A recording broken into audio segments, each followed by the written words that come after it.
Welcome to the Rural Pastor Podcast with your host, Andy Addis, and special guest, Mark Clifton. We plant the seeds in the ground, though the fields have long been brown. But Lord, when will your harvest come in? I'm giving all I've got to give in the place where I've been sent. But will my labor make much difference in the end? Will no one ever know? Sometimes I feel so all alone. Like the prophet Jeremiah, you may be the one to go to the dying and the broken with a message of hope. To that church on the corner of that forgotten little town, to a room of empty pews where his love can still be found. You may never know of all the seeds you sow, but it just takes one willing soul to make him know. Big thank you to Chosen Road for that incredible intro music. And it's been a couple of weeks since we've been able to drop a podcast because schedules have been crazy, but I am back in studio today with our special guest, Mr. Hey, I'm Mark Clifton, and I'm in the kitchen today. I'm doing. I was waiting to hear where you were from. I was supposed to get some dishes done last night, and I forgot. So I'm in the kitchen today. But I'm going to take a few minutes with dishpan hands and stop and do this. Oh, goodness. It is so much good. It sounds great. I'm so glad to have you, Mark. Mark is the Senior Director of Replanting and Rural Strategies for the North American Mission Board, as well as you're on, I think, half the podcasts in America right now. I think you are. So we are so blessed to have you right now. I'm doing dishes this morning. And doing dishes, that's right. Plus, I just want to do this real quick. We just heard that great intro music from Chosen Road, yes. And you are the pastor of a rural church that just hosted them. Tell us about the event. It was just exciting to see some of the social media stuff. Yeah, I know. The guys at my church say that Clifton has two ways of doing events: over the top and way over the top. So that's or expensive and really expensive. That's another way. No, it sounds good. But there was a specific, you had a music festival in downtown Linwood. We called it the Linwood Arts and Music Festival. And, a town of 350 people having an arts festival is like, that's the challenge. But we did. We actually, I shouldn't say that. We brought in a huge, big music stage, one of those like you see at the county fairs or actually state fairs. We brought in a big music stage. They closed down Main Street. We had 4 really top-notch music groups, really good. And then we just, for about 2 months, put in all kinds of social media and Facebook and Instagram and all that stuff. If you're a vendor, come on down. And I mean, we had Main Street on both sides of Main Street filled with vendors selling everything. Well, this guy had a 3D printer. He sold over $200 worth of stuff from his 3D printer. It was really cool. And we had a bunch of artists that had paintings, had a bunch of ladies that had made some stuff, had stuff. We had a bunch of homemade cards, gift cards, and I mean, just people and jewelry. People came, and these were all local people, maybe not right from Linwood, but from the county. And it was really neat to see that. We had food trucks, ran out of food. We set up pickleball courts on the side streets. They let us close down the streets in Linwood. There's only 4 streets, so they let us close down the streets in Linwood. And we marked off a pickleball court, and you can go to like a sporting goods store now and buy a pickleball set. There was never a time that people weren't playing pickleball. It was the craziest thing you've ever seen. So yeah, man, we had a great time and met hundreds of people. We had a prayer tent set up. People could come by and we could pray with them, and had a lot of conversations there. I don't know. We had the bounce houses, and all kinds of stuff. It was fun. I just love it. Oh, and then Chosen Road was there. Chosen Road was there. And they were there. And not only that, there's about 4 or 5 kids in the city of Linwood that play a string instrument. A couple of them play cellos. A couple of them play guitars. These are grade school age kids. And so working with the local school there, the music teacher we arranged to have those kids come to the community center, and Chosen Road did a wonderful workshop for string instruments for these 4 kids. So we had, Chosen Road and even some of the other musicians that were there. So it was really cool to see those kids learning from some of the best. So it's pretty neat. Mark, it was a great day. The reason I wanted to share that so much was because that's not the topic for today, but what you guys did there is doable as a small church, but it is of massive impact. It is value added to a community. Why did a city shut down all of its streets so that you could do that? Well, you brought in business and you took care of school kids, and you just added to the energy of the community. And I think that's such a huge thing for church. There's one, shall we say, establishment in town on Main Street. They sell food and vibrations or vibations. What do you call it? Vibations? Libations? Is that what you're talking about? Yeah. Gotcha. Yeah, libations. They sell food and drink, if you know what I'm saying. But he pulled out his smoker on Main Street, and we in 2 hours he sold out of all the food he had in his whole place. That's awesome. I know, and he was ecstatic that we came to town, and he sold out. And I thought with bringing in the food trucks, it might be like competition, for him and whatever. It didn't matter. He sold out. He was out of food. Well, I just love that for 2 reasons. One, to talk about, a small church doing value-added things for the community, because there are a lot of people that just don't value the church, but when the church adds value to the community, then they have to see value in the church, and then you get to share the gospel. But the other is, our theme song from Chosen Road, those guys just have such a great heart. To hear what they did with those kiddos was just top notch. It was great. All right, speaking of value, we ought to do a podcast, but make sure we do a podcast. Put this down. Okay. How you finance a situation like that? Yeah, raising funds for special events. Yes, it's not easy, and I mean, if you think it is, but here's the deal, Andy. It can be done. It can be done. All right. Mm-hmm. Our stage was the First State Bank stage, and we had their band up there. You can do it. It's not easy, but it can be done. Yeah, all right. It's about those partnerships. No, I'm the one who opened the door. I thought that was such a great event. We needed a little bit of a recap is always encouraging, because it stokes the fires and gives us some drive as well. Anyway, welcome to the Rural Pastor Podcast. Again, you've heard Mark. My name is Andy, and I'm the volunteer rural strategist for the North American Mission Board Replant Team. I'm also the lead vision and teaching pastor for a rural multi-site network of churches. And this podcast wants to pour into, partner with, and pat on the back the rural pastor, because what you do is important. We just want you to know that you're not alone. Now, one of the resources we talked about for a long time, between the last podcast and this one, it is out. It's on the website. It is the Doing More Together ebook. There will be a print version available this fall, but you want the free version, right? You can just download this. It is, yes, it's the story of our church, but as a matter of fact, it's basically a script for the last 8 podcasts in the next 4. There's a section in there that we're covering in verbal format here. Plus, it's access to the resources of replanthub.com. Super easy to get a hold of, and hopefully super encouraging. I like to think of it as, yes, it's our story, but if you read it, it's everybody's story. We have the same struggles. Every church has the same struggles, and how do we get through that? It's called Doing More Together. You can download that at the Rural Pastor Podcast. I'm sure it's one of your up-and-coming favorites, isn't it, Mark? I'm waiting for the movie, actually. So, oh goodness. Okay, so series. Nobody does a movie anymore. I'll binge watch it. That's what I'll do. Binge on Pure Flix. That's what you'll do. On Pure.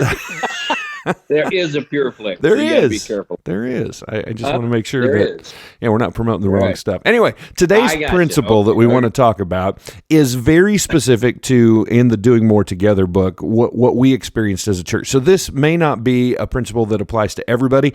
So as we always say on this podcast, eat the fish, spit out the bones. There's always something good here. But here was one of the principles we learned in the 20 years that it's taken us to grow from a dying neighborhood church to a rural multi-site network, which is that buildings do matter in rurality.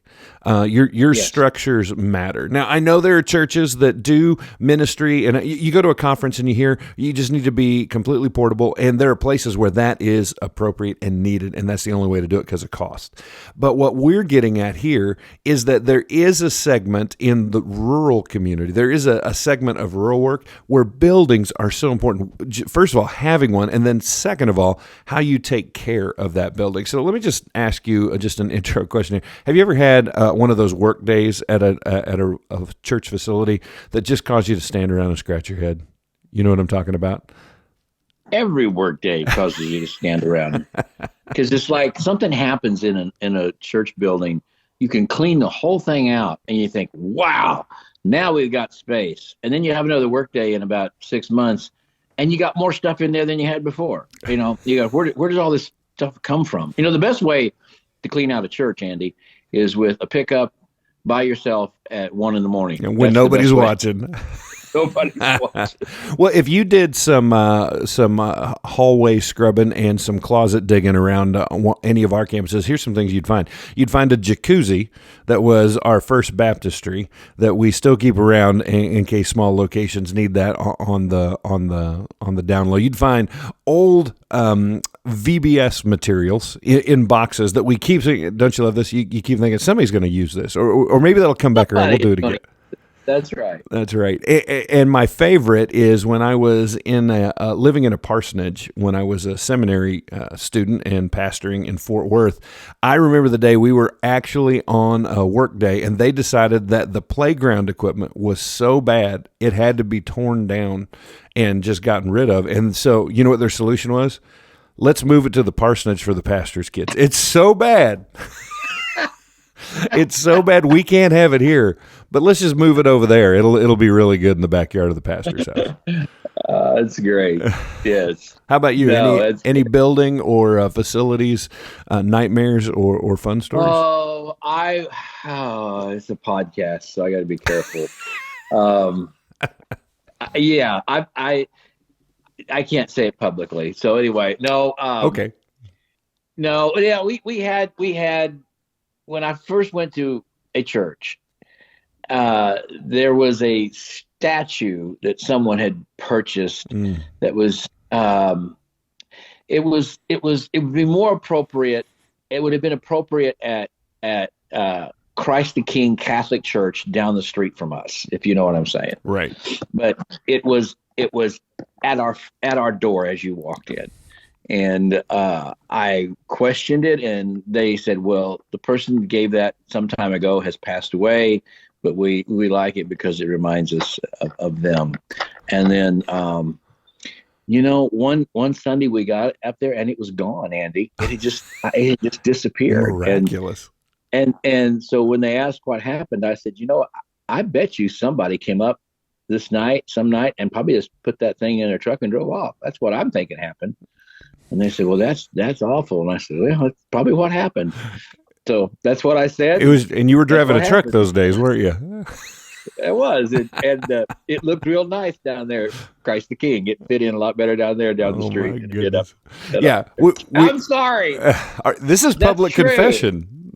It is. So. Well, we all have. They probably thought it was pretty amazing that something like that just showed up, right? That's right. Anyway, that's another story. A miracle on the other side. One church decleaning is another church's blessing. That's the way that works. That is a true story, by the way. We all have building nightmare stories, and I think one of the things that I want to get at with this point is that we need to be thankful that we have buildings. Now, the care for them, the stewardship of them, that's another issue. But I want to start with, do buildings matter? And I think that there are robust ministries. There's whole church, models that are built on the transitional and being fleet of foot, not having a real estate footprint, and that's good. But I think in rurality that there is something that we have to think about. And let me give you the story. And Mark, I'd love you just to feedback on this story when you hear this. One of our locations, we have 14 places that we call Cross Point. One of them, has been around for more than a decade. And when it started, I remember meeting at the Pizza Hut across from the Holiday Inn there on the highway and knowing that the Holiday Inn is where we were going to be. And we could not even go look at it because it was being used. It was happy hour for some business that was renting it in that moment. But we existed there for a while and started to grow. And our location pastor there, Matthew, he said, "Man, we've got to get more of a presence." So we moved to the movie theater.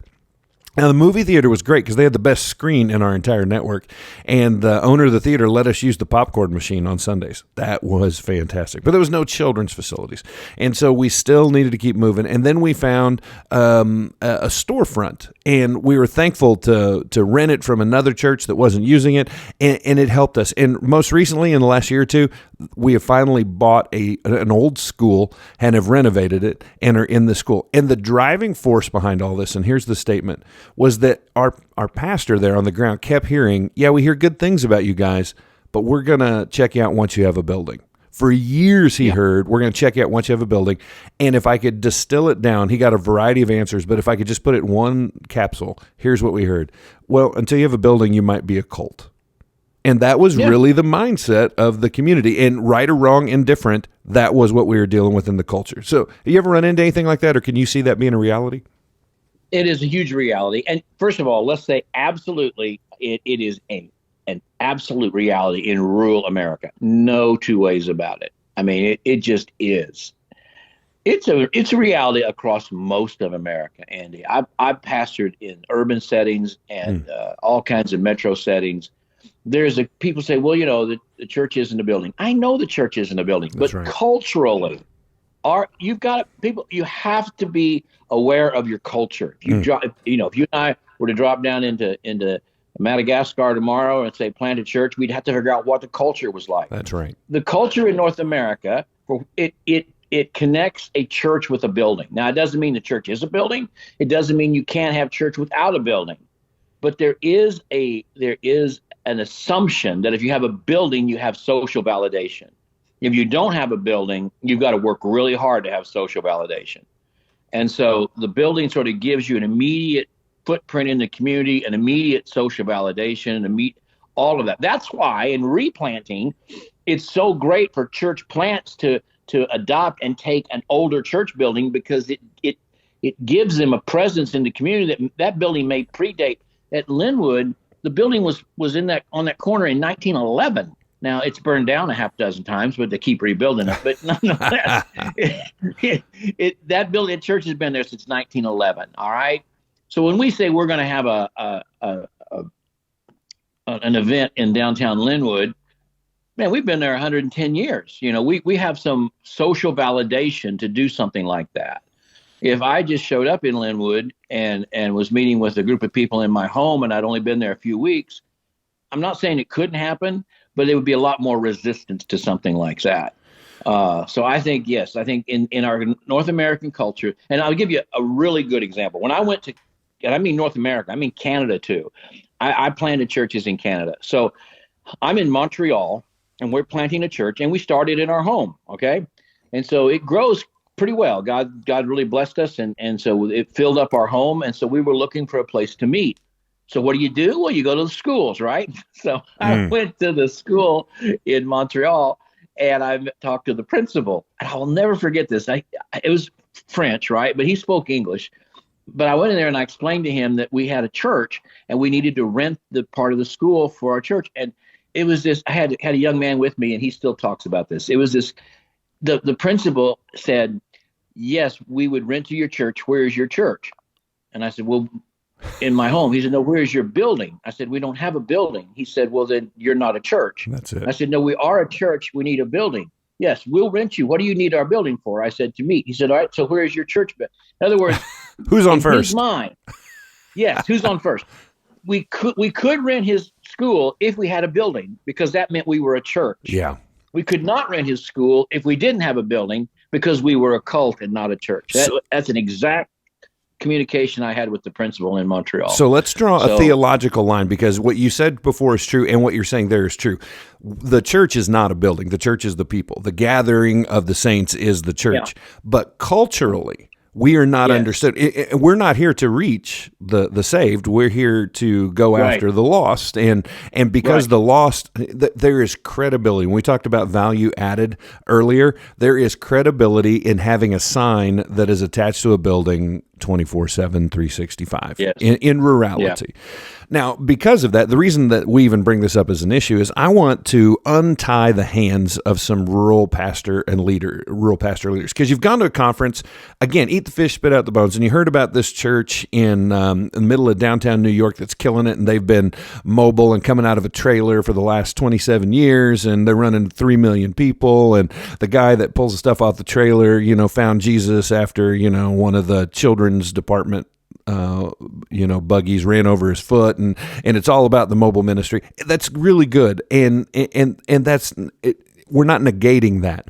What we're saying is that if you're in rural America and part of exegeting your community is the fact that you are not seen as legitimate until you have some kind of building, it's not negating the theology. It is being a good missionary to your community to just understand it's okay to not to have a longing to be out of the high school and in a facility. It's okay to not be setting up and tearing down every weekend. It's not that you're lazy or that you're squandering resources. It's that that's what's needed in that kind of community.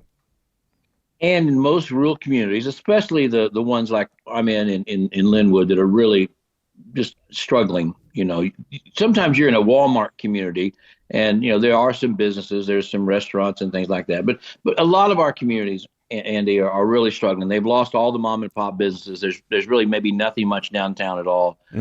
If you have a building and you start fixing that building up and you start making improvements on that building and you fix up the outside and you do some landscaping and you put up a new sign, all of a sudden you bring a sense of community pride to that community, and that's what we've done at Linwood. We've really fixed up the outside of our building. We paved our parking lot. Our sidewalk was all busted up, and so we redid the sidewalk in front of our church.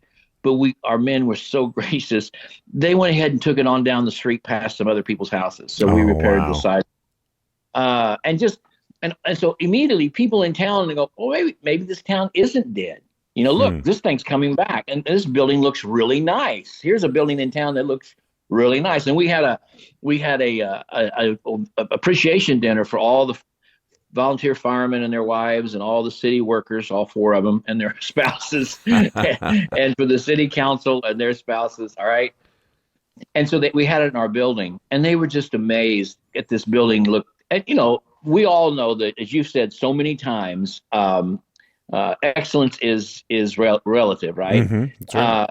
It's a good-looking building. If it were in the suburbs of Kansas City, it wouldn't blow anybody away. You go, oh, it's all right. But when you're in a town like Linwood and they walk into it, it's like, wow, this is really cool looking. That's it. And so nail the on the city head. was really impressed that there was a building that nice in their town. So it just helps elevate their opinion of their community when you take care of your building. That's the value added piece. Now let's conclude our conversation here with, I want to reference something, and it's got 3 points, and that means even though it's from Anglican.org, I know that's a little outside of our camp right here, but it's got 3 points, so it's almost Baptist. So here we go. It talks about the fact that we know that churches didn't actually have their own buildings for at least a couple hundred years of the faith. And when they started to, in the Middle Ages, churches were used for a variety of things: courtrooms, schools, libraries, hosted meetings, elections, debates, plays, festivals. The churches were actually community centers. And it's only been recently that we've turned them into just church buildings. So especially in small towns, if we could somehow take care of buildings in such a way that they are value added to the community, it's another doorway to reaching a part of the city that you're in, the township that you're in, the county that you're in, without doing anything other than maintaining your property. So here are the 3 things that they recommend in this. Your building should represent the gathered church well, meaning that you take good care of it. It should look good. Second, it should submit to the mission of the church and never become the mission of the church. You don't want the building or the facilities to drive what you do, but they need to support what you do. And third, it should serve the community sacrificially. So your building is not for you. Your building is used by you for the community that you're in. So let's just go through these one by one. First of all, a building that you have should represent the gathered church well. And you've already spoken to this. You said that adds value, that people in the whole community, whether they go to that church or not, are inspired when the building is taken well care of in a small town. The building and the grounds. And look, especially in a small town, take advantage of the fact that you live in a small town and you don't have the abundance of regulations you have in a larger city. I don't know of a small town in North America where they're going to tell you can't put up a temporary banner. I know a lot of cities that will tell you can't do that. Mm-hmm. So put up for $100 or whatever, put up some temporary banners from time to time that say, at the beginning of the school, we love our teachers. We pray for our students at such and such school. So that looks like every few months something different's going on there. There's activity there. There's something new happening there. Anytime we put up a banner, people notice it in it. I mean, in a town of 400 people, you put up a banner, everybody's going to read it. You get 100% readership. Yeah, it is city of a million. Nobody. It's going to be hard. So play to your strength. So clean up your building, make sure it looks nice, make sure your yard looks nice, and then put a banner up about something. It doesn't have to be an upcoming event. It could just be that we're praying for our school teachers. We're praying for our first responders. Just those kinds of things. And this is our part of the story here too, that we don't just build buildings, but in our network, we often reclaim buildings that were one thing. So one of our original locations was in a Big A auto parts center. And then we retrofitted a bowling alley, and we've gone into office space that housed Freddy's Frozen Custard, folks. And so we've had these, and here's what you get. Your first few weeks, you have a draw that you're never going to get again. People just want to see what you did with the building. We have an opportunity in Linwood to tear down a building. So we're talking through that. The city needs a really small little building removed off Main Street, and they don't know how to do it. So we're considering how we might help them do that and then clean that up. And who knows, maybe we'll put a pickleball court there. Wouldn't that be cool? That would be great. Okay, so number one, the building should represent the gathered church looking well. Second, it should submit to the mission of the church, never become the mission of the church. And for me, this means even though we're saying buildings and rurality are important, and you should move towards that, I'm not saying you run at that or sprint at that. Never outpunt your coverage. You don't want to get into a debt situation where you have to do services so that you can pay for the building that you're meeting in. To get in that mindset again and again, sometimes that's the tail wagging the dog. So whatever you do, whatever you get into, you heard the story of Concordia. They went from hotel to movie theater to storefront before they purchased. And when they purchased, they actually raised the money for the purchase price before they walked in the door. And I'm not saying you have to do it that way. This is not a Dave Ramsey episode or anything. But what I'm saying is don't outpunt your coverage where then the building starts driving what you do. It has to be the other way around. And don't try to make your building your moneymaker. In other words, don't say if we fix this thing up, then we can rent it out to these other people and we can make money on it. That's right. Don't do that. Don't do that. Well, yeah.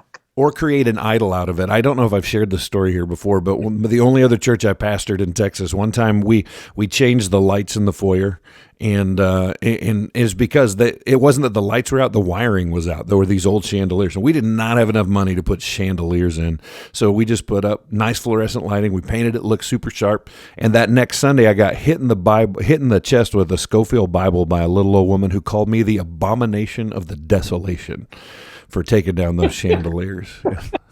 All I can remember was, I don't think you're using that verse right. I just...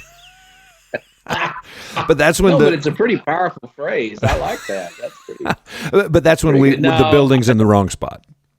Yes, I agree. Totally. And finally, the third one, and serve the community sacrificially. In other words, once you have this building, you've taken care of it, it's submitting to the mission of the church.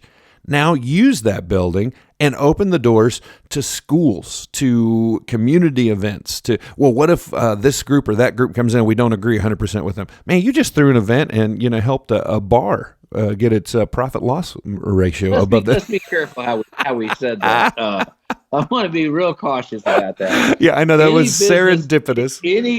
Any business in our community since it was on Main Street, was open. And so they had the opportunity to share in that. It was not our particular desire to do that, but that's what happened. Can So I just yes, tell you that every business in town, it benefited. There's one gas station in town. It benefited That's because right. it was very busy all day. Let- There was one place you could buy food. It benefited. So we brought real benefit. But one of the things you can do in a small town, this is really important.